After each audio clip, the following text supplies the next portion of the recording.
अस्सलाम वालेकुम students, welcome to my channel simple biology. Students, आज के इस लेक्चर नंबर 7 के अंदर एमडी कैट के बायोलॉजी के लेक्चर नंबर 7 के अंदर हम यूनिट नंबर 2 का बायोलॉजिकल मॉलिक्यूल्स का जो पोर्शन था उसमें ओलिगोसेक्राइड्स और पॉलीसेक्राइड के जो है वो की पॉइंट्स हम इंशाल्लाह डिस्कस करेंगे। तो आइए अब हम जो है वो इससे पहले कि हम की पॉइंट्स की तरफ चलें, हम पहले डिस्कस करते हैं about the question of the day. Question of the day students देखें, आपके पास 6 स्टेटमेंट्स हैं और 6 स्टेटमेंट्स के लिए 4 ऑप्शंस हैं। हर स्टेटमेंट के लिए आपने यही 4 ऑप्शंस को जो है वो कंसीडर करना है और कंसीडर करके इनके आंसर्स निकालने हैं। एज यूजुअल वो आपकी एक असाइनमेंट है, वो आपने खुद करनी है। उसके बाद देखिए स्टूडेंट्स, की पॉइंट्स हमारे पास, तो की पॉइंट्स जो हैं वो सबसे पहले देखिए, carbohydrates are composed of carbon, hydrogen and oxygen and are polyhydroxyaldehydes and ketones. ठीक है, ये इनकी कंपोजिशन है, यानी कि chemically they are carbon, hydrogen and oxygen. और अगर आप इनको देखें ऑर्गेनिक कंपाउंड्स में, देखें कहाँ फॉल करते हैं ये, तो ऑर्गेनिक कंपाउंड्स में ये एल्डिहाइड्स हैं या कीटोन्स हैं। ओके, और पॉलीहाइड्रोक्सी हैं, यानी कि इनमें बहुत सारे हाइड्रोक्सिल ग्रुप होते हैं। Carbohydrates are the most abundant organic biomolecules in nature. Students, ये बहुत इंपॉर्टेंट बात है कि बायोमोलिक्यूल जो ऑर्गेनिक भी हैं और मोस्ट अबंडेंट भी हैं वो कार्बोहाइड्रेट्स हैं। मोस्ट अबंडेंट यानी कि सबसे ज्यादा पाए जाते हैं। लेकिन अगर आपसे सिर्फ ऑर्गेनिक ना पूछे, अगर आपसे एमसीक्यूज में कहता है कि which one of the following is the most abundant biomolecule in nature, तो वो बेटा वाटर है।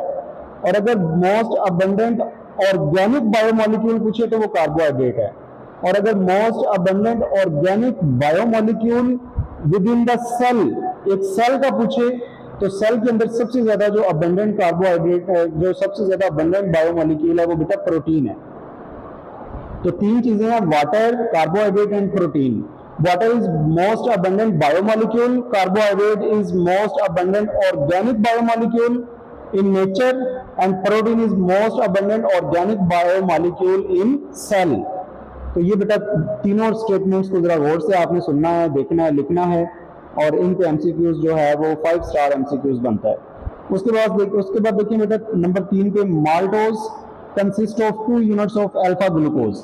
बेटा अल्फा ग्लूकोज और बीटा ग्लूकोज मैं पिछली वीडियोज में भी बता चुका हूँ। अल्फा ग्लूकोज उस ग्लूकोज को कहते हैं रिंग स्ट्रक्चर में जिसका कार्बन नंबर फर्स्ट पे हाइड्रोक्सिल ग्रुप रिंग के नीचे वाली साइड पे आ जाए तो उसको अल्फा ग्लूकोज कहते हैं। और अगर फर्स्ट कार्बन का हाइड्रोक्सिल रिंग के ऊपर वाली साइड पे हो तो उसको बीटा ग्लूकोज कहते हैं। उसके बाद देखिए बेटा, sucrose is also known as cane sugar और transport sugar in plants. Sucrose जो है इसको कैन शुगर भी कहते हैं, और प्लांट्स के अंदर सुक्रोज की फॉर्म में कार्बोहाइड्रेट्स को ट्रांसपोर्ट किया जाता है, इसलिए उसको ट्रांसपोर्ट डाइसैकेराइड भी कहते हैं। नंबर 7 देखिए, sucrose is a disaccharide composed of alpha glucose and beta fructose. तो बेटा यहाँ से एमसीक्यूज बन सकता है, वो आपसे पूछ सकता है कि कौन सा ऐसा डाइसैकेराइड है जो अल्फा और बीटा टाइप के जो है वो आइसोमर्स से मिलकर बना हुआ है, तो बेटा वो सुक्रोज है। नंबर 8 देखिए, maltose is also known as malt sugar. बेटा माल्ट शुगर इसको क्यों कहते हैं? क्योंकि ये माल्टिंग की प्रोसेस से बनती है माल्टोज। ओके, अब माल्टिंग का प्रोसेस क्या है? माल्टिंग ऐसा प्रोसेस है जिसके अंदर हम स्टार्च को ब्रेक डाउन करते हैं, और स्टार्च जब ब्रेक डाउन होती है तो उसमें से एक एक करके मोनोसेक्राइड नहीं निकलता, बल्कि 2-2 मोनोसेक्राइड का एक यूनिट निकलता है जिसे आप माल्टोज कहते हैं। तो इसी वजह से माल्टोज में भी अल्फा ग्लूकोज के ही 2 पॉलीमर होंगे, मोनोसेक्राइड्स होंगे, क्योंकि स्टार्च भी जो है वो अल्फा ग्लूकोज का होमोपॉलीसेक्राइड है। नंबर 9 पे देखिए, lactose is a disaccharide called as the milk sugar and is composed of beta glucose and beta galactose. उसके बाद स्टूडेंट्स, ये सब इंपॉर्टेंट ओलिगोसैकेराइड्स हैं विद एग्जांपल्स। ये एग्जांपल्स बहुत इंपॉर्टेंट हैं। जैसे देखिए नंबर 2 पे, अगर मोनोसेक्राइड 2 हैं तो डाइसैकेराइड उसको बोलेंगे हम। एल्डो और कीटो फॉर्म जो है इनकी बिल्कुल नहीं होती, ये इसमें थोड़ी सी मिसप्रिंटिंग है। तो 2 मोनोसेक्राइड हैं तो वो डाइसैकेराइड कहलाता है, और एग्जांपल है उसकी सुक्रोज, माल्टोज एंड लैक्टोज। उसके बाद देखिए स्टूडेंट्स, 3 मोनोसेक्राइड आपस में अगर मिल रहे हैं तो उसको आप कहते हैं ट्राइसैकेराइड्स, और एग्जांपल है रैफिनोज। और 4 मोनोसेक्राइड अगर मिल रहे हैं तो उसको आप कहते हैं टेट्रासैकेराइड्स एंड स्टैकियोज। उसके बाद देखिए स्टूडेंट्स, नेक्स्ट हमारे पास जो अभी की पॉइंट्स चल रहे हैं, more than 10 monosaccharide sub units join with each other to form polysaccharide, यानी कि अगर 10 तक मोनोसेक्राइड होंगे तो वो ओलिगोसेक्राइड हैं, 10 से ज्यादा मोनोसेक्राइड आपस में जुड़ रहे हैं तो उसको हम पॉलीसेक्राइड कह देते हैं।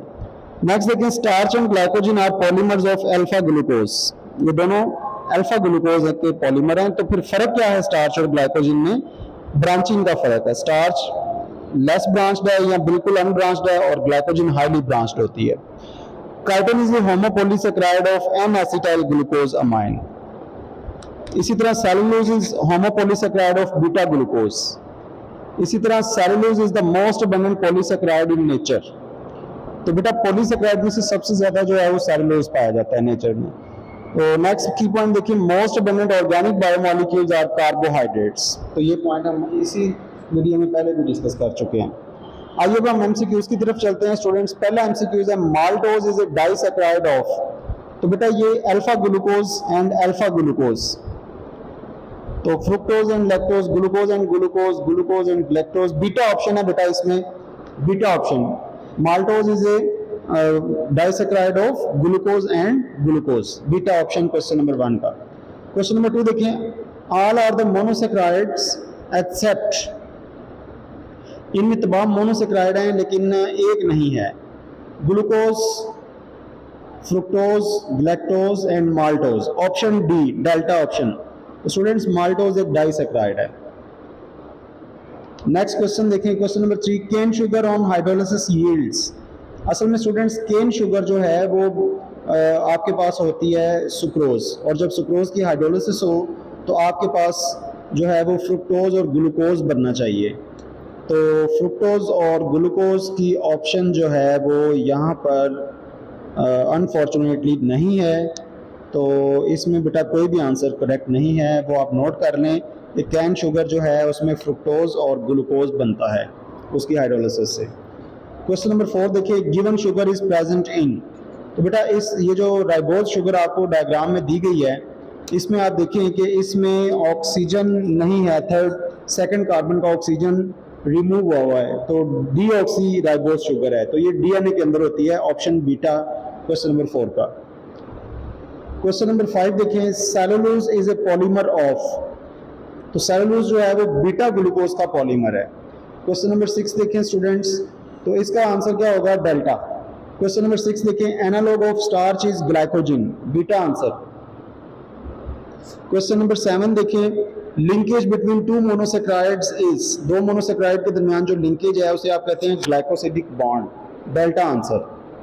क्वेश्चन नंबर 8 देखें, starch is a glucose polymer in which glycopyranose units are broken by।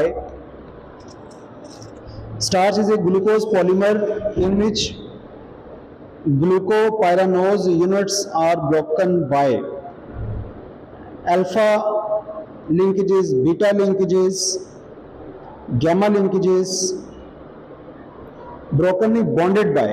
तो स्टूडेंट्स स्टार्च के अंदर अल्फा लिंकेजेस होते हैं, क्योंकि दो अल्फा ग्लूकोज जो है वो आपस में पॉलीमर बनाते हैं, बहुत सारे, दो नहीं बहुत सारे पॉलीमर्स, बहुत सारे अल्फा ग्लूकोज आपस में मिलके जो है वो स्टार्च पॉलीमर बनाते हैं। उसके बाद देखें question number 9, starch is a polymer of alpha configuration, a answer. 10 देखें, starch is broken down in process called the malting to produce a maltose that is disaccharide, alpha answer. Which is a milk sugar. तो बेटा milk के अंदर जो sugar है वो glucose भी नहीं है, अल्फा फ्रुक्टोज भी नहीं है, कैसीन भी नहीं है, कैसीन को मिल्क प्रोटीन कहते हैं, डेल्टा डी ऑप्शन है बेटा इसमें, नन ऑफ दिस, क्योंकि मिल्क शुगर जो है वो लैक्टोज है। Which one is malt sugar. तो माल्ट शुगर बेटा माल्टोज को कहते हैं, चार्ली ऑप्शन क्वेश्चन नंबर 12 का सी ऑप्शन। 13, identify the हेट्रोपॉलीसेक्राइड।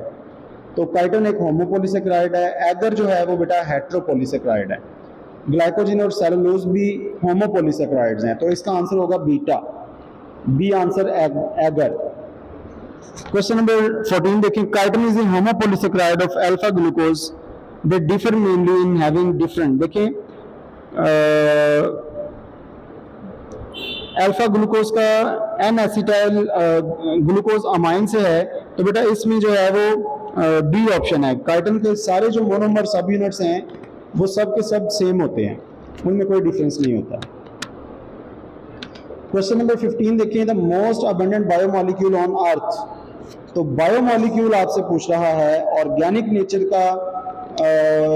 अगर इन ऑप्शन में वाटर होता है तो वाटर सेलेक्ट करना था, चूंकि वाटर नहीं है, आप कंपैरिजन दिया हुआ है सिर्फ ऑर्गेनिक बायोमॉलिक्यूल्स का, तो फिर इसमें जो है वो आप लगाएंगे carbohydrates, delta option. Next question number 16 देखिए students, polysaccharide found in muscle cells. Muscle cells में कौन सा पॉलीसेकेराइड है? तो पॉलीसेकेराइड जो है वो मसल सेल्स में जो फूड रिजर्व का काम करता है या फूड स्टोरेज का काम करता है, तो वो है स्टूडेंट्स हमारे पास ग्लाइकोजन, ऑप्शन बीटा। नेक्स्ट देखिए स्टूडेंट्स, क्वेश्चन नंबर 17 है, मोस्ट अबंडेंट पॉलीसेकेराइड इन नेचर। तो पॉलीसेकेराइड कौन सा सबसे ज्यादा पाया जाता है नेचर में? तो स्टूडेंट्स ये है cellulose, Charlie option. Question number 18 देखिए, which disaccharide consist of an alpha and beta sugar. तो बेटा सुक्रोज के अंदर अल्फा ग्लूकोज और बीटा फ्रुक्टोज होता है, तो डेल्टा आंसर है क्वेश्चन नंबर 18 का। तो ये थे स्टूडेंट्स आपके इंपॉर्टेंट एमसीक्यूज ओलिगोसेकेराइड्स और पॉलीसेकेराइड्स में से। और good luck students, thank you for watching, अल्लाह हाफिज़।